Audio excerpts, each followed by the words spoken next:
And welcome to another edition of By the Numbers. I'm Pep Fernandez, and this is EPJ. Every single Tuesday, you can find By the Numbers in the Press Enterprise. And Eric, let's go back to last week. We're talking about your boy, Joey Camarillo from Santiago. Huge game on the ground with a school record, right? But who held the record prior to his, 41 carries against Roosevelt? Yeah, 2 weeks ago, obviously, had to be kind of relied upon when Blake Barnett went out with the injury. So, yeah, 41 carries. The previous record, Stephen LaFridge, 31 carries in a playoff game against West Valley back in, I believe, 2003. So that 10 carries more than, I would say, that qualifies as shattering a school record. So shattering, yes, completely agree. All right, speaking of shattering records, we've got a lot of schools, but two of them we're going to talk about putting up huge numbers offensively, Paloma Valley and Santiago, and they're doing something not a lot of schools in our area have done before. Yeah, it's kind of an interesting thing where they are the only two schools right now in our area that have started off the season scoring at least 35 points in every game. Interesting fact about these, Paloma Valley is undefeated at 7-0. Santiago's 4-3. They've actually scored at least 35 points in 3 of their losses. But yeah, it's only happened 7 other times dating back over the past 25 years. Not surprisingly, Centennial, 2 of those years in 2010 and 2012. Summit in 2011, Citrus Hill in 2008.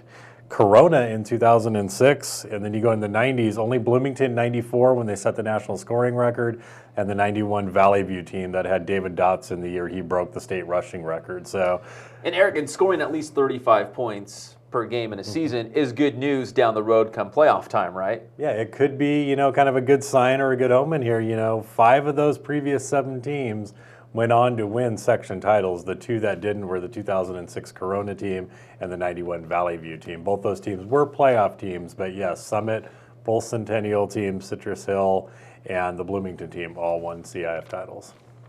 All right, now we're going to the ground game at Norco and at Rim of the World, 2 of the top running backs in our area with Cory Young as well as, is it Jamie Taylor? The younger brother of Jacob Taylor, right? Okay. Yeah, right now, last week, both of them big rushing games. Cory Young set a career high with 287 yards. Jamie Taylor had 332 yards. For each of them, their 4th game with at least 200 yards. It's Jamie Taylor's 2nd with at least 300. So those are both the leading rushers in the area for 200-yard games. Trey Watson, of course, has 3 games over 200, and they're all over, I believe, 300. And I believe 30 yards. So, kind of got a good race between those 3 right now for the rushing title. In that order, it goes Watson, and then Taylor, and then Young. And then Young, okay. And then is there another Taylor in the mix? Is there a younger Taylor coming up through the system? I'm sure the Mountain Valley teams in there are hoping no. Hoping no, but there may be up there on the mountain. Okay, you did it again. The kickers. Giving the kickers love. Yep. And we're talking about, let's see, Valley View's, Josh Gonzalez. And in terms of touchbacks, people don't value maybe the touchback as much as they should because it really takes the special teams and the kick return for possibility for a touchdown out of the game. Right. You talk to a lot of coaches, they'll say it's the most undervalued weapon out there. If you can get a team to have to start at the 20 every single time, huge weapon out there. So right now, Josh Gonzalez, the tops in the area, 23 touchbacks, about 60.5% success rate, which is very good right now for a high school kicker. The area records right now would be Trey Farquhar, Rev graduate who went on to play at, I believe, Idaho.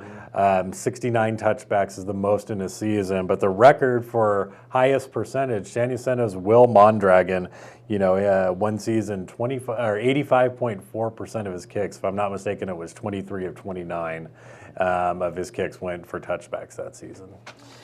Impressive. Now we come to the question for this week, and you're talking about the Santiago girls volleyball team, unblemished so far this season.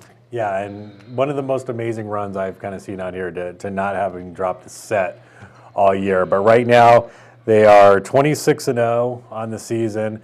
They are only 4 matches away from completing an undefeated regular season. So my question this week is, who was the last inland area team to go undefeated in the regular season? Is it another Big 8 school?